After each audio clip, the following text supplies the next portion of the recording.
Hi everyone, my name is Kim Poster. I make videos for anyone who wants to learn about BPD from an anecdotal point of view. So if this sounds like you, please like and subscribe to show me that these videos matter, and I'll post a new video every weekend. So I struggle with having BPD and dealing with perfectionism. It's not so much about thinking that I need to be perfect or that I am perfect. It feels more like you want to never fuck up, because if you fuck up, that means that you're bad, and it means that you'll never be worthy of, I don't know, you're just never going to be a worthy person. It's such a visceral feeling that it's hard to even explain, but I'm going to try for this video. So if you pair that with BPD, it comes up as like often comparing yourself to others, almost that being your default setting to understanding how well you're doing. So you can't really stop comparing yourself to others, which is really nerve-wracking. And typically with BPD, you have very low self-esteem. You feel that when you compare yourself, you're often looking for reasons why other people are so great and why you're inferior. I have a very hard time knowing my progress, knowing what things look like from the outside, because my BPD just messes with my sense of self. And I may feel really good one day because I get the external validation that I'm doing well, but in the same day I can feel like I completely messed up and I'm unworthy again. I don't feel like a perfect person by any means. Perfectionism is more about feeling flawed and chasing the high of being worthy. And it's very tiring when you have BPD. So if you don't have BPD and you're thinking like, oh, I do this too, I'm the same, I compare myself to others, I feel down on myself all the time, please consider that the borderline experience is actually different. I say this because I have conflicting feelings when I speak with non-borderlines who are just trying to comfort me, but doing it in a way where they're like, I do this too, you're not alone. On one hand, I recognize that they're trying to normalize what I'm going through, but on the other hand, I feel like they're minimizing my experiences. So please consider that for us, our version of insecurity is a lot more intense.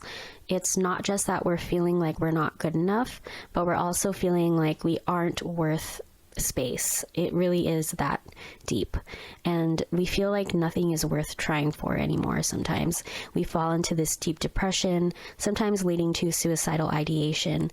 So just know that our brand of insecurity and sadness is a lot more intense.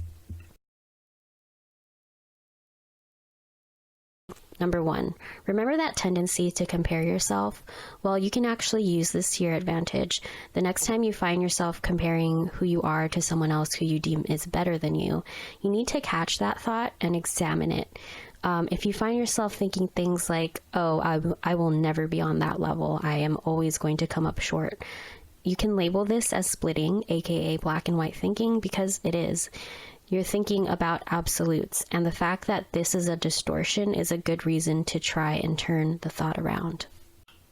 And I recommend turning the thought around with the CBT app or using your journal. I've said this before in my previous video about triggers, but it really does help because it's hard to work through all of this just by thinking about it. And if you don't really like to write, you can also record yourself talking about the thought and how you're going to change it. So next, you want to make actionable goals for yourself, like giving yourself 15 minutes a week to practice the activity you want to be good at.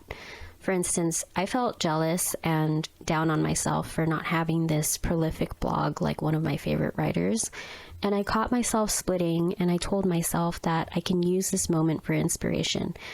So I picked and chose what I liked about her writing style and how she engages with her audience, and I adopted it for my own style.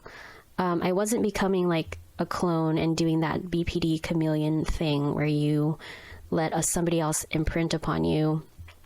I wasn't copying her in that sense. It was more like taking from the inspiration, and this inspired me to create my BPD blog. The website is www.overbpd.com, and I write about my experiences with BPD, and I answer questions about BPD, and a lot of non-borderlines actually go there for advice. So this is open for borderlines and non-borderlines alike. But yeah, I wouldn't have started this website if it weren't for this exercise. Practicing this exercise is not about being perfect. Sometimes I feel bad and I can't follow through with it, but just knowing that it's an option has helped me so much. So I want to show you that this is an option for you. My second tip is to build a foundational sense of self, which can sound really hard to do if for the majority of your life you've been very impressionable and taking on the personas of those closest to you or those you admire. I've always had this problem until I turned 25. I let people imprint on me. I didn't have an anchor to my own personality. I felt I could get swept away by whoever I was dating at the time or whoever I admired the most.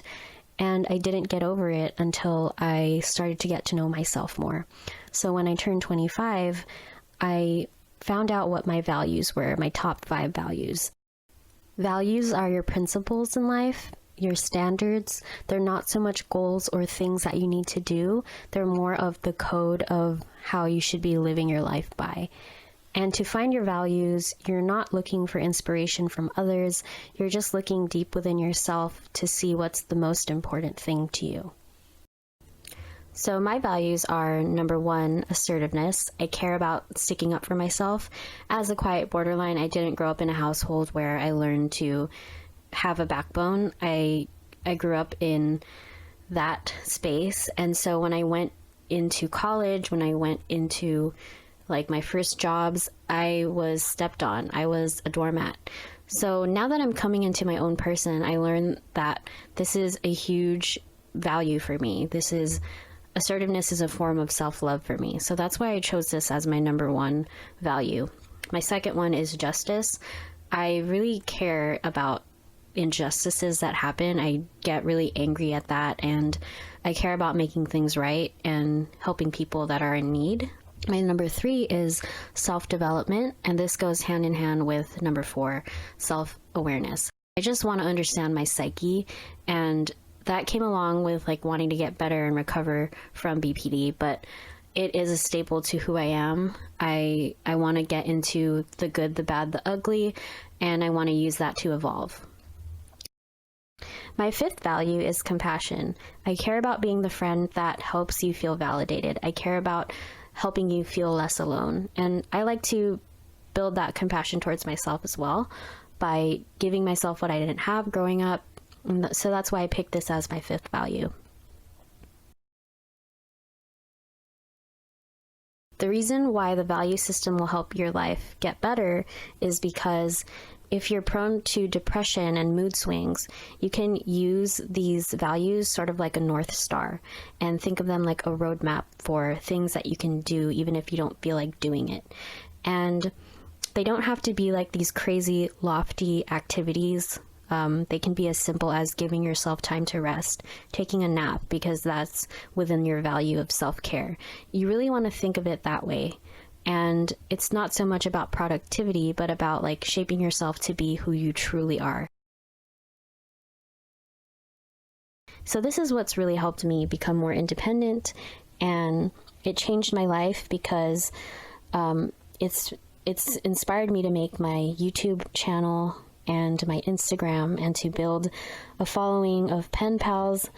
So I do this not because I'm trying to be popular or make money, but it's really just because I'm living within my values, and this is the best thing for me to do every Friday, Saturday.